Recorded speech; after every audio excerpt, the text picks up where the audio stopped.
Goeiemiddag, dis Ina met resepte vir die lewe. In die klein boekie Mega kry ons 'n klein versie wat 'n groot hou slaan. Mega 6 vers 8 sê: Mens, die Here het jou bekend gemaak wat goed is. Hy vra van jou dat jy reg sal laat geskied, dat jy liefde en trou sal bewys en dat jy bedagsaam sal lewe voor jou God. Hier is 3 bestanddele in hierdie resep. Die eerste een is, jy sal reg laat geskied. Die tweede een, jy sal liefde en trou bewys. En die derde een, jy sal bedagsaam lewe voor jou God. Kyk ons na die verskillende vertalings, dan raak hierdie prentjie bietjie meer ingekleurd. Kom ons kyk na die eerste ene, dat jy reg sal geskied. Die Engels sê, that you will do justice. Die pad van waarheid en lewe sê, dat jy sal regverdig oordeel. En die 1953 vertaling sê, dat jy sal reg doen. Die een woordjie reg kom in al hierdie versies voor, om reg te doen, om regverdig te oordeel, om reg te laat geskied. Een van die ander vertalings of verwerking het ook gesê dat ons eerbaar sal leef voor God. Die tweede bestanddeel in hierdie resep is om goedheid lief te hê, of om liefde en trou te bewys, of om die liefde te betrag. Kyk ons na die Engels staan daar, to love kindness. Dit moet met ander woorde deel van ons hart wees. En dan nou die derde enetjie is, om nederigsaam met God te loop, of om bedagsaam te lewe, of om ootmoedig te wandel met God. Elkeen van ons ken die skrif op 'n sekere manier, of ons interpreteer dit op 'n sekere manier. Maar ek wil dit nou weer in die Engels lees, en dan gaan ek dit elkeen gou vinnig hanteer. He has told you, O man, what is good, and what does the Lord require of you? But to do justice, to love kindness, and to walk humbly with your God. Hierdie is 'n resep vir Christen se lewe. Daai justice, om regverdig te oordeel, om reg te laat geskied, om reg te doen, is punt nommer 1. En ek wil amper vir julle sê dat in ons moderne lewe het hierdie ding op sy geskuif geword. Ons kies nie meer om die regte ding te doen nie. Ons kies om ons eie ding te doen, sodat ons kan oorleef, sodat ons kan seëvier. Dit gaan net oor ek.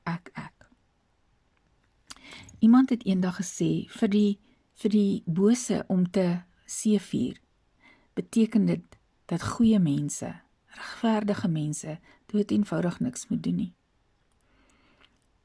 Leer ons kinders wat dit beteken om reg te laat geskied, om regverdig te oordeel, om reg te doen. Weet hulle dat dit 'n opdrag van God is. Die tweede een is to love kindness. Ek het onlangs in 'n TV-program 'n oulike ding gesien. Die juffrou het gesit met 'n spul kinders in die klas wat vreeslik lelik met mekaar was. En terstond roep sy toe nou 'n week of kindness uit.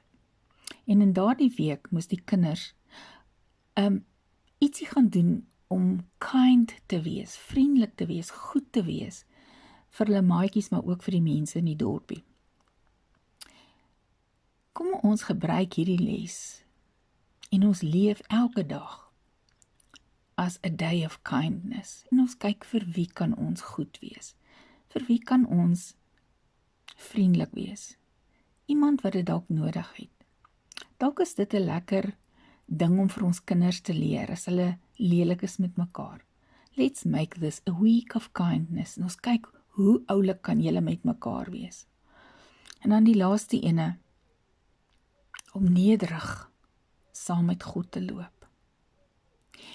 Ons is baie keer so hooghartig in ons Christenskap, so vol van ons kennis, so vol van wat ons weet, dat ons vergeet dat Yeshua self gesê het, kom leer by my, want ek is nederig van hart.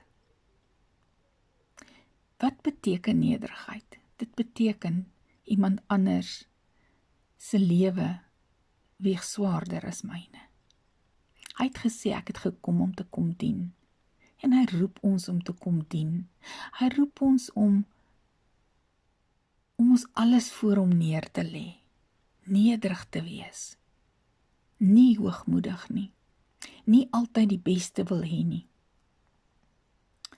om regverdig te leef, regverdig te oordeel, om die regte ding te doen,